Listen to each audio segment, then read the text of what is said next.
Assalamualaikum warahmatullahi wabarakatuh. Saya Wulan Nur Aprilia dari kelas 4A. Pada kesempatan kali ini saya akan menjelaskan masa pemerintahan dinasti Bani Abbasiyah. Nah, dinasti Bani Abbasiyah ini tuh terbentuk pada tahun 132 Hijriah atau tahun 750 Masehi sampai dengan tahun 656 Hijriah atau 1258 Masehi, atau sekitar kurang lebih 5 abad. Apa sih itu dinasti Abbasiyah? Kalau kita artiin, dinasti itu adalah sebutan bagi keturunan bangsawan tertentu yang berkuasa di suatu tempat. Nah, Bani itu sebutan keluarga keturunan dari seorang tokoh terkenal, dan Abbasiyah ini tuh adalah paman termuda Nabi Muhammad. Jadi diambil dari kata itu yang namanya Abbas. Nah, dari silsilah Abbas ini tuh punya seorang anak yang namanya Abdullah. Abdullah punya anak lagi namanya Ali.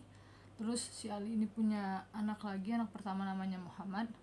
Lalu ada lagi, dan Muhammad ini baru punya anak yang namanya Abu Abbas As-Saffah dan Abu Ja'far Al-Mansur.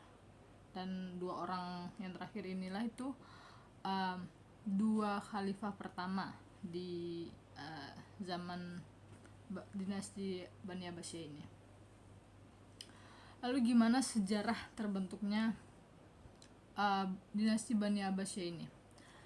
Terbentuknya Bani Abbasiyah ini tuh nggak lepas dari kemunduran dinasti Umayyah. Kenapa sih dinasti Umayyah bisa mundur? Ada beberapa faktor. Salah satunya dinasti Abbasiyah ini tuh mengistimewakan orang-orang Arab dan menganggap rendah orang-orang Muslim non Arab, atau disebutnya Malawi. Nah, juga orang-orang Bani Umayyah ini tuh menindas pengikut Ali dan golongan Bani Hashim. Nah, dari sinilah terbentuk, singkat ceritanya ya, karena merasa tertindas ini, maka golongan Bani Hashim ini sama golongan Ali itu membentuk sebuah rencana serangan, dan terjadilah pertempuran di dekat Sungai Zab, yang mana ini dimenangkan oleh dinasti Bani Abbasiyah.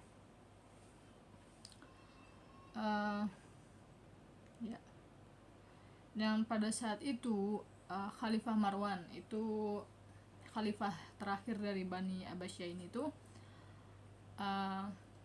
akhirnya dibunuh di Mesir. Maka pada saat itulah dinasti Bani Abbasiyah resmi berdiri, yaitu pada tahun 1302 Hijriah atau tahun 750 Masehi. Nah, lalu tokoh-tokoh penting pendiri di Bani Abbasiyah ini siapa aja sih? Nah, itu dimulainya itu justru dari pada saat Umayyah, di dinasti Umayyah itu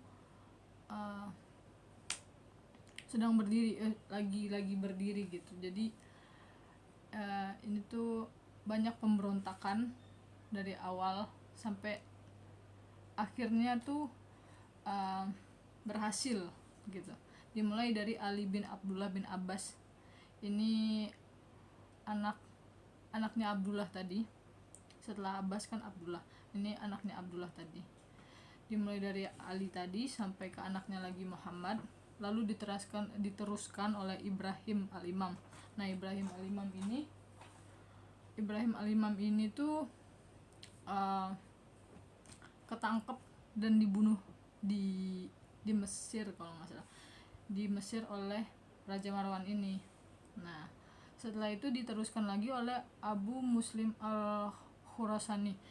Abu Muslim al-Khurasani ini panglima tempur yang nanti akan mengawal pasukannya di pertempuran melawan Umayyah ini, Bani Umayyah ini. Akhirnya pengikut Al-Khurasani dan Bani Abbasiyah ini bersatu dan melawan Bani Umayyah. Lalu setelah berhasil berdiri, akhirnya naiklah Abu Abbas As-Soffah. Ini merupakan khalifah pertama, anak dari Muhammad tadi, dan saudaranya Abu Ja'far Al-Mansur itu merupakan khalifah kedua. Lalu dinasti Bani Abbasiyah ini tuh terbagi menjadi 4 periode, yang dimana di dalamnya itu ada 37 khalifah. Ada 37 khalifah. Nah, di periode pertama ini tuh berlangsung sekitar 97 tahun. Itu ada 9 khalifah, dimulai dari Abu Abbas tadi sampai dengan Abu Ja'far Al-Wasiq. Nah, ini itu di periode pertama itu tuh itu benar-benar periode keemasan Islam di situ. Dan pada periode pertama ini tuh juga karena tahu sebelumnya kayak dinasti Umayyah hancur karena terlalu mengistimewakan orang Arab, akhirnya khalifah tuh tetap dipegang oleh orang Bani Abbasiyah, tapi kayak gubernur gitu-gitu diberikan kepada yang lainnya, kayak bangsa Persia dan bangsa Malawi tadi, yang non Arab pokoknya. Nah, sehingga karena ada banyaknya bangsa Persia ini, sehingga periode ini juga bisa disebut dengan periode Persia I. Terus masuk ke periode 2. Di sini ada 13 pemimpin, mulai dari Al-Mutawakkil sampai dengan Al-Mustaqfi. Nah, di sini juga akhirnya orang-orang Turki juga masuk ke roda pemerintahan, sehingga di periode 2 ini bisa disebut juga dengan periode Turki 1. Di sini juga mulai kehancuran. Lalu masuk ke periode ketiga. Ini ada sekitar 5 khalifah, mulai dari Al-Muti sampai dengan Al-Muqtadi. Nah, di periode ketiga inilah mulai dikuasai oleh dinasti Buwayhi. Dinasti Buwayhi ini tuh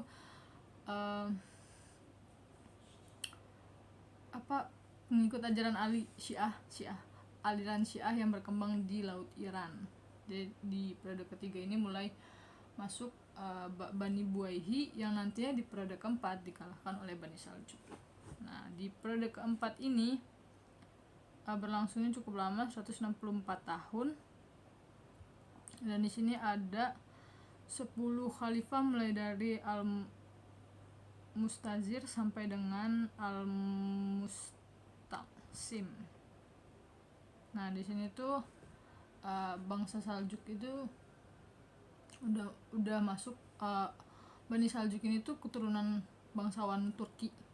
Jadi walaupun di sini kekhalifahan masih dipegang oleh Bani Abbasiyah, tapi sistem pemerintahan, roda pemerintahan itu benar-benar dikuasai oleh Bani Saljuk ini. Nah, dari 37 khalifah tadi itu ada beberapa yang menonjol karena perannya gitu, karena apa yang dihasilkan. Yang pertama itu ada Abu Ja'far al-Mansur tadi, itu khalifah yang kedua. Beliau yang memindahkan ibu kota ke Baghdad yang tadinya di Damaskus, yang dimana itu juga jadi pusat perdagangan internasional. Lalu yang kedua itu ada Harun al-Rashid. Harun al-Rashid. Beliau ini yang membuat Baitul Hikmah. Nanti kita bahas Baitul Hikmah. Lalu apa saja sih kemajuan di masa pemerintahan Abbasiyah ini? Pertama tentunya terbentuknya Baghdad sebagai pusat perdagangan internasional, juga sebagai ibu kota ya. Terus terciptanya perindustrian tambang dan tekstil. Misalnya di Basrah itu ada penghasil sabun dan gelas, di Kufa itu sebagai penghasil sutra, dan di Damaskus itu sebagai penghasil kemeja dari sutra. Nah, terus terbentuknya kelembagaan negara karena semakin luasnya wilayah yang dimiliki Bani Abbasiyah ini, maka kelembagaan negara pun terbentuk semakin banyak. Ada beberapa, yaitu kayak Dewan Pengawas, terus Dewan yang menangani surat resmi, Dewan Kepolisian, Dewan Kehakiman, terus ada Badan Pos Negara dan lain sebagainya. Terus adanya penerjemahan manuskrip dari Persia, Yunani, dan India. Nah, kan kita tahu kalau Baghdad ini tuh bekas kerajaan Persia, sehingga masih banyak naskah-naskah kuno yang bisa diterjemahkan ke dalam bahasa Arab untuk kemajuan pendidikan pada masa itu. Lalu kemajuan lainnya itu berdirinya perpustakaan Baitul Hikmah tadi, yang didirikan oleh Khalifah Harun al-Rashid tadi, itu sebagai perpustakaan negara yang tidak hanya untuk menyimpan buku-buku atau manuskrip. Perpustakaannya juga sebagai pusat penelitian, pusat studi, pusat kegiatan studi, juga sebagai tempat riset astronomi dan juga matematika. Jadi bisa dikatakan Baitul Hikmah ini tuh sebagai pusat pendidikan dari Bani Abbasiyah. Nah, kemajuan Bani Abbasiyah ini juga bisa dilihat dari tokoh-tokoh ahli yang terkenal pada saat itu, yang muncul pada saat itu. Ada di berbagai bidang ilmu, seperti di ilmu fikih yang kita kenal dengan 4 mazhab besar sekarang itu ada Imam Abu Hanafi atau kita kenal dengan mazhab Hanafi. Lalu itu ada di Irak. Lalu ada Imam Malik itu di Madinah, atau kita kenal dengan mazhab Maliki. Terus ada Imam Syafi'i dan juga Imam Ahmad bin Hambal atau mazhab Hambali.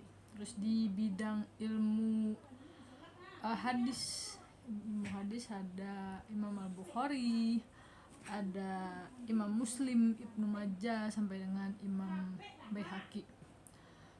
Lalu di ilmu filsafat yang paling terkenal itu ada Al-Kindi. Beliau ini mendapat gelar guru besar kedua setelah Aristoteles. Juga ada Ibnu Rushd. Ibnu Rushd ini dengan pemikir kebebasan berpikir, itu karya-karya beliau juga diterjemahkan oleh orang-orang Eropa. Terus di bidang ilmu kedokteran ada yang terkenal Ibnu Sina dengan karyanya Komfitip di masa Bani Abbasiyah ini tuh bidang kedokteran lagi diperhatikan banget gitu.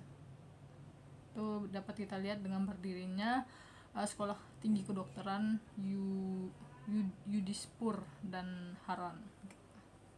Terus di bidang ilmu matematika yang kita kenal itu paling terkenal Al-Khwarizmi, itu dari buku beliau tercetuslah nama aljabar dan logaritma yang kita kenal sekarang.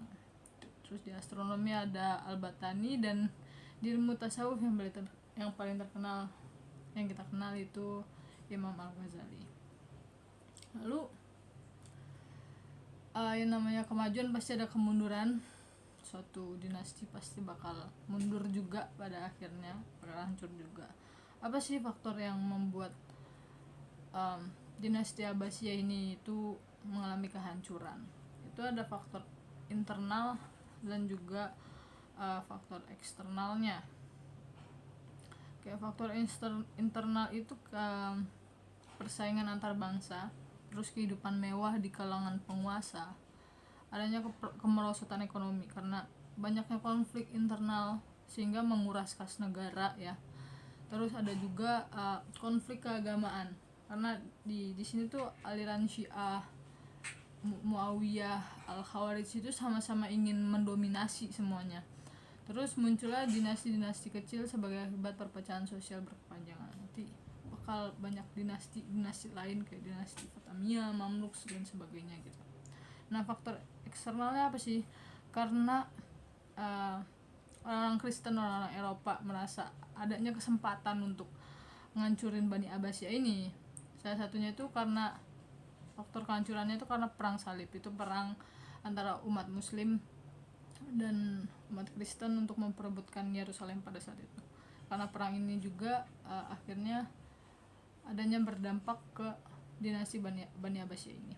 Lalu yang paling penting itu serangan dari bangsa Mongol yang dipimpin oleh Hulagu Khan, yaitu dia menyerang pintu Baghdad, dan itu dia memporak-porandakan semua bangunan sampai dengan perpustakaan dan literatur pada saat itu. Maka disitulah resmi dinasti Bani Abbasiyah ini hancur, yaitu pada tahun 1258 Masehi, setelah 5 abad akhirnya. Baik, sekian pembahasan singkat tentang Islam pada masa Bani Abbasiyah. Kurang lebihnya saya mohon maaf. Wabillahi taufiq wal hidayah. Assalamualaikum warahmatullahi wabarakatuh.